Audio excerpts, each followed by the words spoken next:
Yo guys, hey, welcome to Coast Connection down here at the Rack Studio down in Tampa, Florida. I'm down here with my boy Mike G. The weather's a little nippy. What's up, Mike? And we got Wendy Fortino on, Miss IFBB and a female bodybuilder. And we're on to talk today about fitness, talk about, dedication. And the one thing they always say, get up at 3 in the morning and get after it. So Wendy, welcome to the show. Thank you. Hey, so where are you located? I'm in Oceanside, California, really fast. I think it's funny you said wake up at 3 a.m. I actually woke up in the middle of the night. I usually wake up at like 6, but it's just funny that you said that because I did wake up at 3 a.m., but I went back to sleep, so I don't know if that counts. That's a total Mike G thing. Mike hit the snooze. Does that count? Does it count, Mike? No, that doesn't count. Oh, you woke up. I mean, hey. Hey, so Wendy, I know, and I follow you. So I follow you on your Instagram. I follow you on Facebook, and I read a lot of the things that you got going on. Before we get any further, let me ask you this major thing. Hey guys, Vince here. Hey, if you're looking for a good home mortgage and somebody that's going to work with you, call Rack. They're always on point. They're great with veterans. They're great with anybody that's had some challenges in their past. So if you're looking for a home mortgage, call Rack. Residential Acceptance Corps. Awesome group. The number's below. Talk to you later. And then they sponsor and support Embrace the Power. Later. Wendy, we were talking about Corey Emerson and all the female Olympians that came before you. So when did you get into female bodybuilding and figure? Because there's different categories. So if you can kind of give us a history, that'll help us out. Right. I actually kind of got to know some of the trailblazers after I started because it was kind of an accident that I started competing. I used to be a gymnast, and then I was a track athlete, and I was training in 2008. I was training for the Olympic trials in the 800, and I didn't really. Yeah, I was a track athlete. And I honestly didn't know anything about bodybuilding, but I started dating Matt. He's my husband now. And he was actually preparing for a bodybuilding show.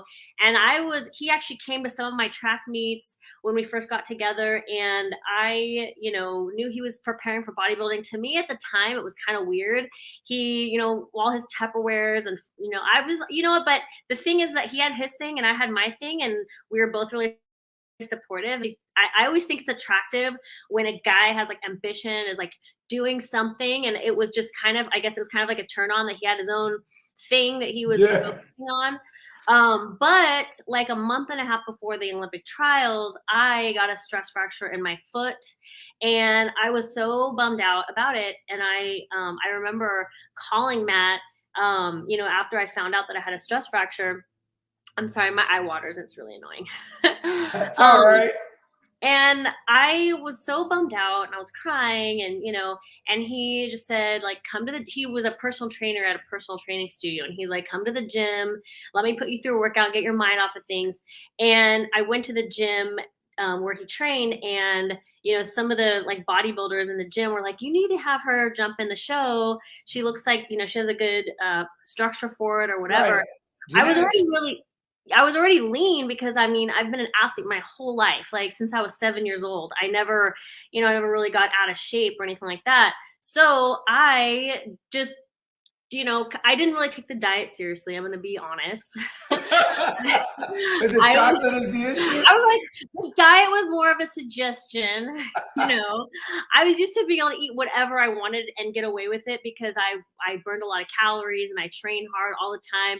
So I just was like, but I did add a lot more protein to my diet, which actually I remember thinking, God, I wish I would have been eating more protein while I was training. I probably would have had faster times. I remember going through this kind of aha moment while I was eating more for bodybuilding, thinking, God, this actually is really fueling my workouts. This is really making me feel stronger. What have I been doing this whole time? Like I've been doing it all wrong.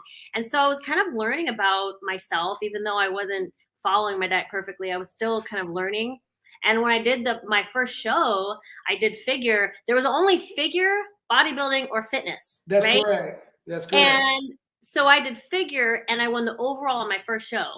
And I remember like, okay, well, maybe this is something that I'm kind of good at. And like an idiot, once my foot was healed, I thought, now, well, I used to be a gymnast. Let me do fitness now, and, it was cool because I had gotten a job. I was managing all the fitness facilities at Stanford University, and Wow. the assistant gymnastics coach there, I talked to him about what I was doing, and he actually helped me get some of my gymnastics skills back. And so I'd go into the gym and I would train, get some of my gymnastics skills back. And I did compete in fitness once, and I won. I did really well, but I just thought I realized it probably wasn't the smartest transition since I was, got injured a lot, and I did get multiple stress fractures while I was in track. It's always like kind of when you're in a performance sport, you're always trying to dance that line, like you're training as Yes. hard as you possibly can without getting, you always want to like dance that fine line, because if you can train hard enough to where you're just about to get injured, that's going to be like your best performance, right? Yes. That's like the game that you play as a performance athlete. You're always trying to just push that envelope just enough. And I realized like maybe I'm ready for a new chapter. And like I said, the only thing that I had available to me was figure. I would have probably wanted to try bikini, because I didn't think I would have probably, when I first started, I probably would have wanted that look, but I didn't have any option. Right. Well, it's Um, changed. It's changed over time. I mean, I yeah, watched when the '90s when it first started, and they had fitness, figure, and then and then it was all out, overall. And then I watched it as is evolved over the last couple of years. yeah. So let me ask you a question: are you originally from Cali, or and what school did you go to? What university? I'm originally from California. Out of high school, I didn't have any track coach or anything. I coached myself. And so I did get a scholarship for a D2 college, Cal State Stanislaus. And my Yes. coach there actually was awesome. And I remember I was 17 years old as a college freshman, and just with a little bit of coaching, by the time I was done with I turned 18 in my freshman year in college, and my time for the 800, if I had run that time as a senior in high school, I would have just like killed it with like State getting, records. you know what I mean? But it was okay, because it doesn't really matter, it doesn't really matter where you go to college. I mean, I guess it does. It probably would have pushed me if I could have had more competition early on, and I could have been like at a D1 college. But I really enjoyed my college experience. I had a really, really humble beginnings, and it allowed me to get a lot of attention from my coach, allowed me to really thrive and do really well. And then after college, I started running professionally for ASICS with ASICS Aggies. Oh And that yes. was, what was that? Oh yes, because Asics was the show back in the day, man. It was them, Yeah. and then Nike had their team, and the girls out of LSU were going with some of them were Asics, some were Adidas. I remember Yeah. it all because that used to be a big deal. Yes, it was really, I mean, it was exciting. And so they were stationed out of San Luis Obispo, and it just so happened that Cal Poly San Luis Obispo and Chico State both had the best graduate programs for exercise physiology. And it was like the universe is just speaking to me, right? So I applied for the exercise physiology master's program at Cal Poly in San Luis Obispo. I got in, and it was like amazing. And then I put myself through college and grad school, and I worked my ass off to do it. And it was cool because I also I ended up being an RA in grad school, so I had my room and board paid for. And then I was going to grad school, and then I was ready for ASICS, and then I was teaching classes, as a graduate student. And so I was assistant professor as a graduate student. You could do that, That's right. Oh yeah, I got 2 masters, and I taught at Georgia You know Southern. about that then? Yeah, yeah, Yes. yeah. Yeah, Yeah, it was an exciting time. It was really cool. I worked out all the details, and I made it work, and I had a really good experience there. yeah. And then So I guess, yeah. so I noticed, but one thing I was going to ask you is, you made some and I didn't mean to cut you off. I apologize. You No, made no, no. some major transitions because and Mike's throwing up some of your modeling right now. So what is, for people that want to kind of get into what you're doing now and young women see it. So what some of the myths are, you don't want to take the protein, you don't want to get big, girls with muscles are bad. I totally disagree with all of those myths. So, can we do a little myth debunking right now? And why is it important for women why women should look at, lifting weights? Because I do yoga now. So, I'm just saying. Yeah. Well, I mean, I'm a anomaly in that I am a mesomorph. I build muscle easily, but that is not the norm for women. And I've been training for a long time. And I mean, this is it. I mean, I'm not like crazy, but I mean, I guess to some people, maybe I am, but I don't but I've been doing this for a long time. Like, it takes a long time to build muscle for women, Another thing to think about is everything consists of amino acids, your hair, your nails, your skin, your muscle fibers, every tissue in your body consists of amino acids. So if you're not getting enough exogenous amino acids from whole food protein sources, right? You're not assisting your body to regenerate everything from head to toe. And I know women care about their hair, their skin, their nails. And when you're not getting the proper nutrition, you're not staying, youthful and maintaining your collagen production and, all the things that women are, care about. That also is a huge part of it. And just getting getting exercise is something for your whole body. You have to be so dedicated and put so much time into it in order to build the kind of muscle that it takes to be competitive. But every woman will just improve her body and her shape and her beauty by exercise, by lifting weights. Yes. All right, so let me ask you this. Do you still do your podcast? I saw you had a podcast with a bunch of women and you guys were sitting around and you're hitting different topics. I thought it was pretty good. But yes, thank you. So are you guys still doing that, or is it still, rocking and rolling? Oh yeah. So, the Olympia actually was bought by Jake Wood, who owns Wings of Strength. So Wings of Strength, aka the Olympia headquarters, is stationed in Arizona. And I was given this awesome opportunity to go and film for this. It was kind of like a new idea that they had. They were going to film this kind of like roundtable discussion style talk show in their studio. And they invited me to be a part of this. And this was, last year, like in the middle of the year, we tried it out. And you somebody who follows like a little bit of the history, probably Linda Murray. She's 8-time Miss Olympia. Oh yeah, yes, yes, Linda rocked it. Yes. So she originally asked me to kind of come, and they want to see kind of how I was with her and like a couple of other hosts.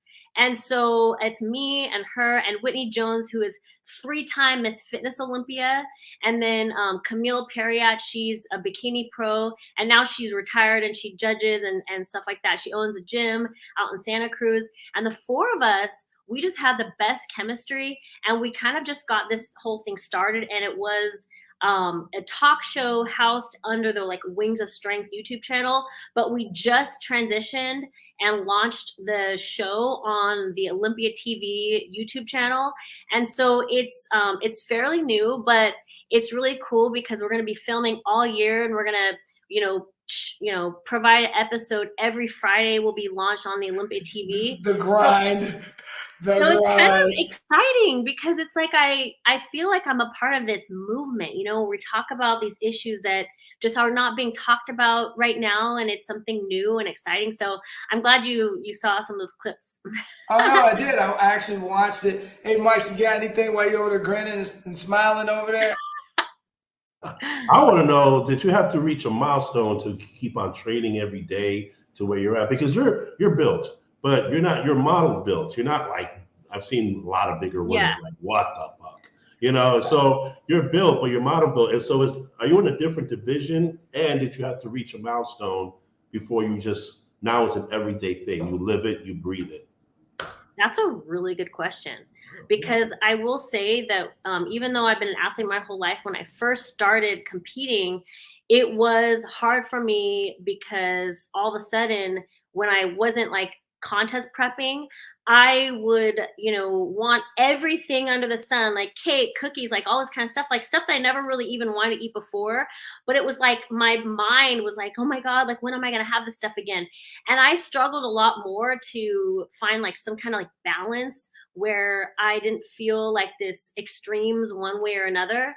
So it has taken me time, but now I'm in a place where I do feel like it's a lot easier for me to maintain consistency. It's so much more part of my life.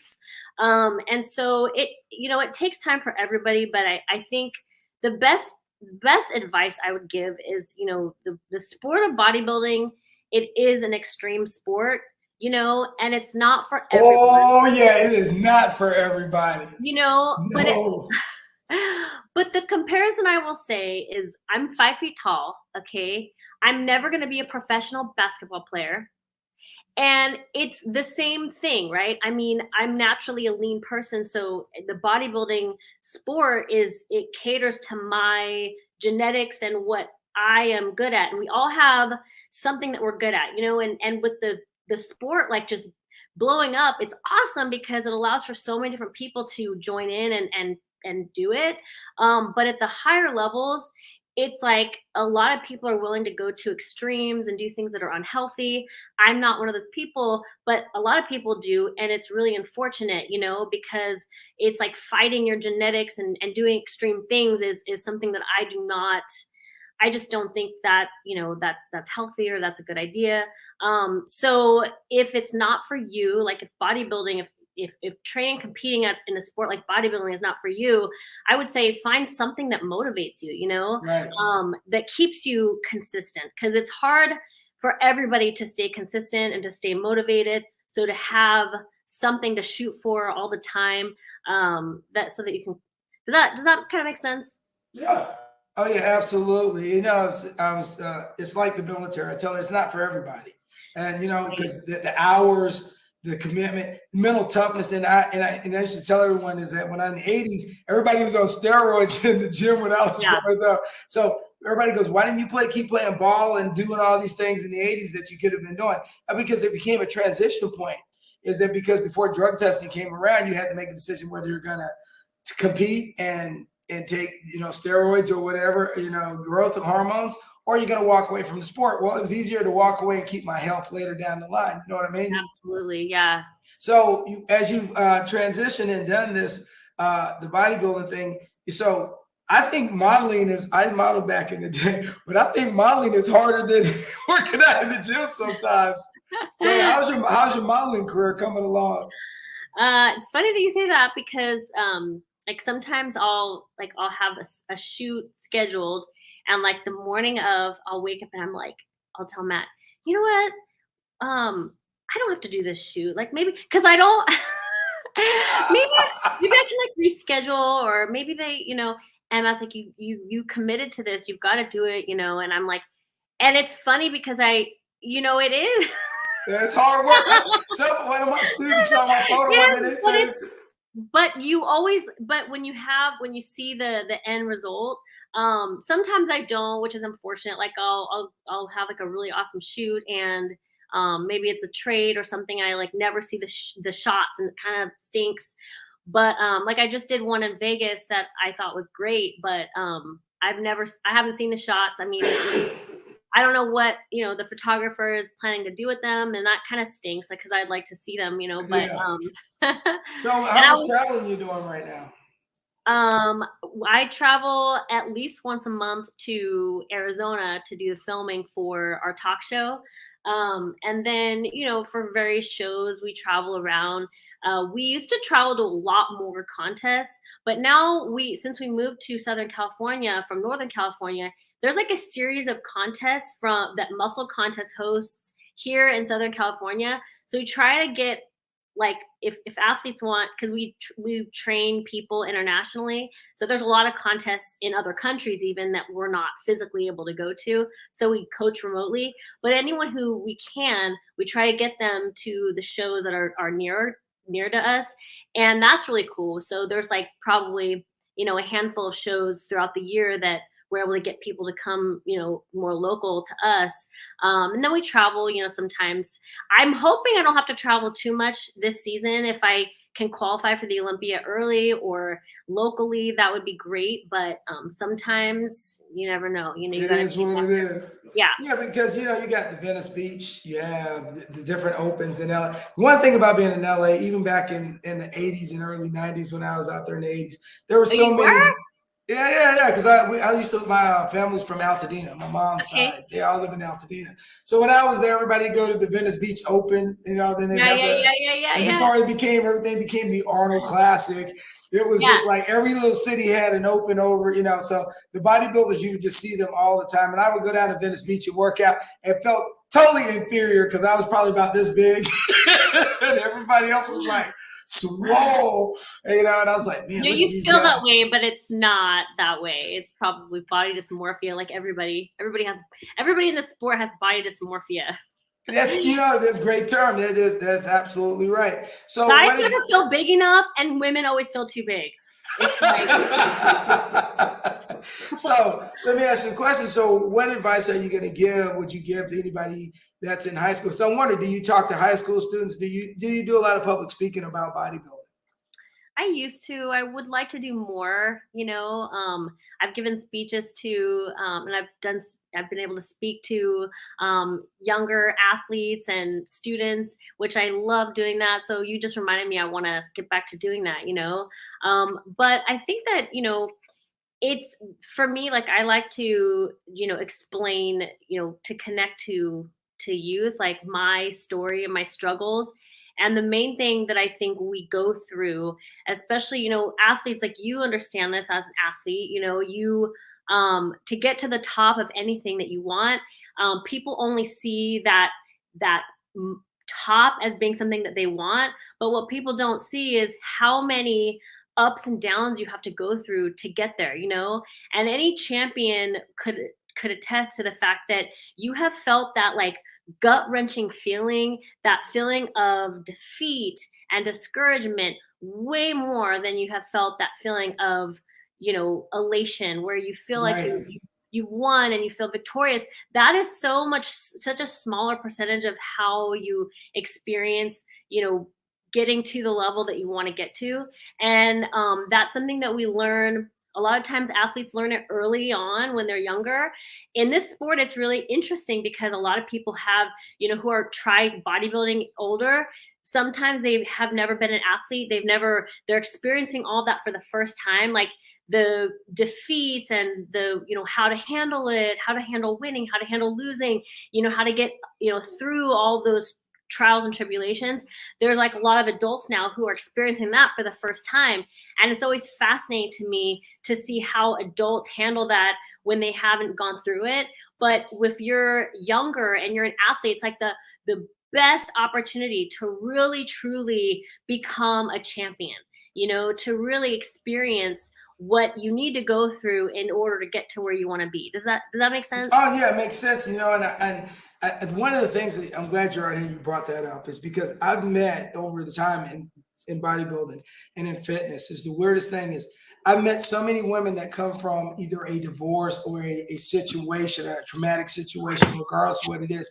And it's ironic that they pick like bodybuilding or they pick fitness and they get into it. And it's like they throw themselves 100% into it. I can't tell you the amount of conversations I've had just talking to women about, I was in this relationship, I got out, and then, and they were like 170 pounds, 180 pounds. And you see this person now, and then they post their pictures online and you just go, and it just kind of tell you about the mental and the human psychic of you're in a place here, and then you look at yourself like 20 years later, you go, what was I thinking? And David Goggins is the poster child of this. But, but just to see the amount of women that go through those transformations. So you deal with those women on a regular basis, the ones that self-esteem has been torn down. They're trying to rebuild it, even some men. And so how do you get those people over the hump of that get to that mental toughness to where they see the good inside themselves that they couldn't see because it was covered up with layers of just shit, it's just stuff they've been dealing with. Oh yeah, that's easy. It's not easy to do, but it's easy to explain, which is that, when you don't feel good about yourself, you're going to look at all the negatives around you more, right? When you feel good about yourself, when you get yourself in a place where you are thriving, I always say, like, success is always the best revenge. So if I mean, isn't it? It is. You can't, I mean, you can't focus on anything negative when you're too focused on your own success. And when you start feeling good about yourself, it's like some of that stuff that you think is such a big deal, it just starts to matter so much less. You know, I think that it's almost like a disease, right? When it's like a virus. When somebody is unhappy with themselves, they don't feel like they're the best version of themselves, they don't feel good about how they look, they don't feel good about how they feel. Suddenly our minds have so much extra space reserved for, you know, kind of mauling in that negative space. So the only way to get out of that is to improve yourself. The only way to get out of that is to feel good about how you look, to feel good about how you feel. And it sounds so simple, but it's 100% success rate with this strategy, I'm telling you. Oh yeah. Oh no, it is documented, and the facts have known that they've shown people that have come from traumatic situations, when they go get in shape and they put their energy into, like, in the morning, going and getting their fitness done, good eating, stop drinking, and clean up their life, try to clean their life up, is that their life takes a different direction. And I, you know, there are about 3 motivational speakers I listen to on a regular basis. They say, look, I was here. I did this for a year and my life is here. And it's weird how your life changed because you start looking at things from a different perspective. It's true. So like what advice would you have long term if you had to leave your imprint on this earth? What would your comments be?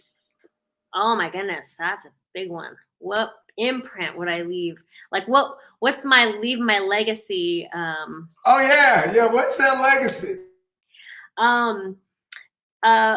Well, I would say that that without that, if as long as you have passion, you will always have success, right? If passion doesn't die, then your success never will. If you lose passion in something, then you have to change directions, or you have to generate passion in what you decide that you're going to be stubborn and stick to. And I think that is pretty key to anything. And I mean, I'm sure you guys have experienced this before, but even in things that I have been super passionate about, there's times when I like dip down and I have to have that real conversation with myself. Do you want to keep going down this path? And if the answer is yes, then I have to figure out some way to rework the way that I'm doing it so that I have the passion and the excitement to wake up in the morning, excited to take on that day and do what I decided. I'm so stubborn that I want to do it.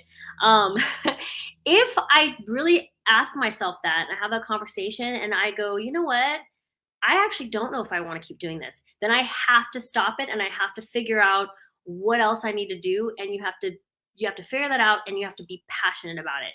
And I think that's probably the key to success in anything. I mean, if you decided that you want to do this podcast, but it was like you woke up and you're just not looking forward to it, and you're like, oh, I guess I'll just to like put it on, you know, check it off my schedule and like put it on. If you weren't excited about it, well, then you won't put the same effort into it. You put the same, you know, it wouldn't be as good as it otherwise would be. But because you woke up and you're excited to do this podcast, right, with me, I mean, of course. Hey, you know, look, hey, I got the bonus plan today. I mean, right? No, you know what I'm saying? You know what they go? You know what I'm saying? I'm just kidding. No, but you know what I'm saying. You have to have that. So I guess that would be what I would say. Yeah, I mean, you know, you ask people to shape the world, and I will tell you, what I see the world at 20, what I see at 57 now, it's totally different. It is. Oh my goodness, it's so different. Tell me. You know, yeah. And you know what? I'm glad the mistakes I made, they were well deserved because I know not to go back and make them again.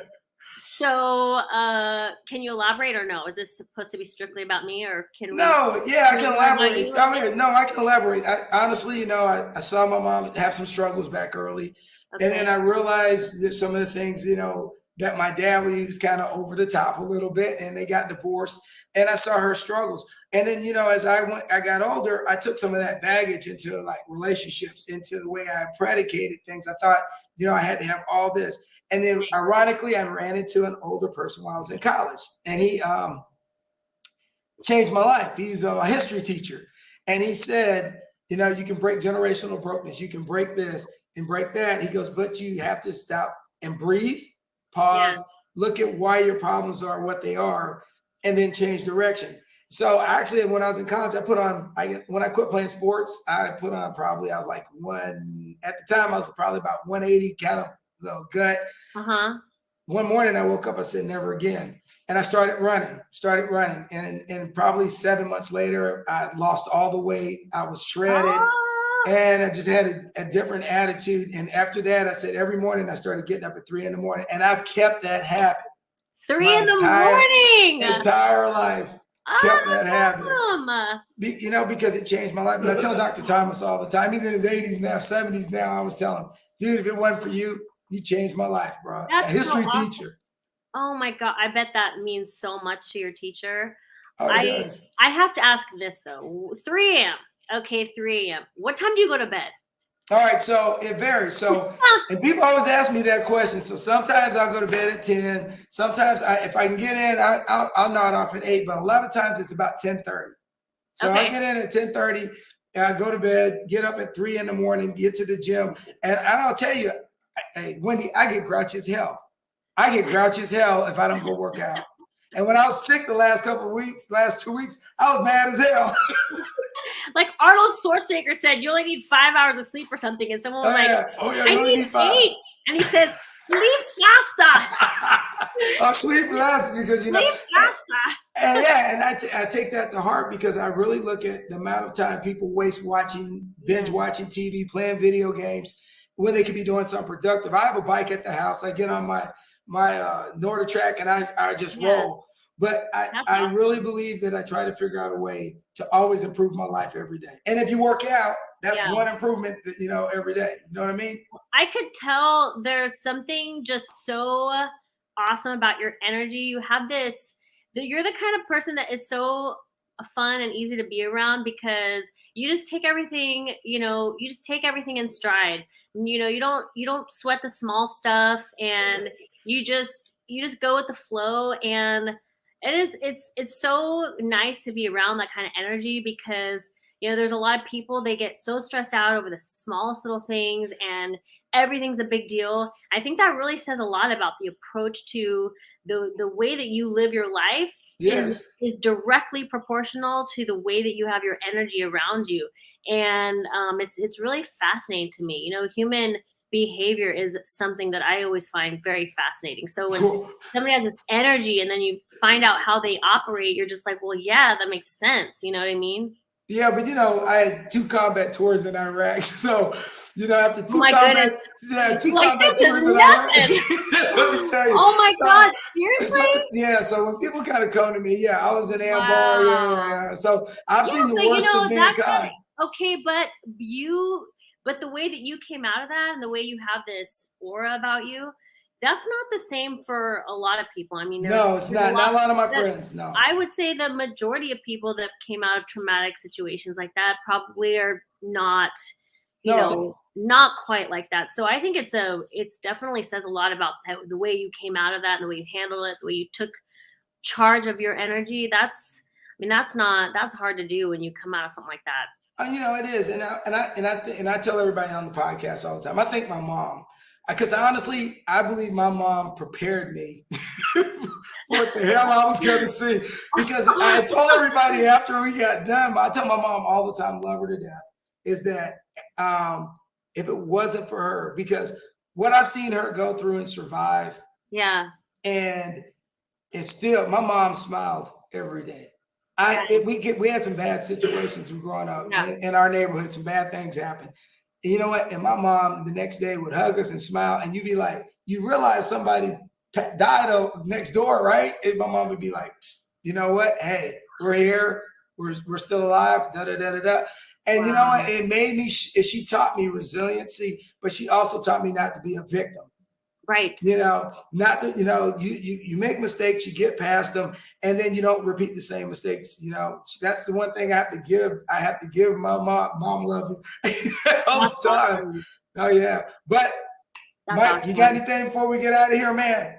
It's great meeting you, Wendy. It's nice, and we have to see how your progress goes with your Oh, training and your competition. I appreciate that. I've been looking forward to it. I've been looking at your stuff. I'm like, wow, she's in shape. oh, And she's like a 4-time winner, you know. So I'm like, so it's pretty dope. I thank like you it. I so like much, it because guys. it's focus. You got to focus to do what you do. You know, you got to focus to Yeah. be the best, to be on the top. You got to be focused to be number one. You know. Yeah, So we all have our thing, congratulations right? and keep it moving. For real. All right, I will.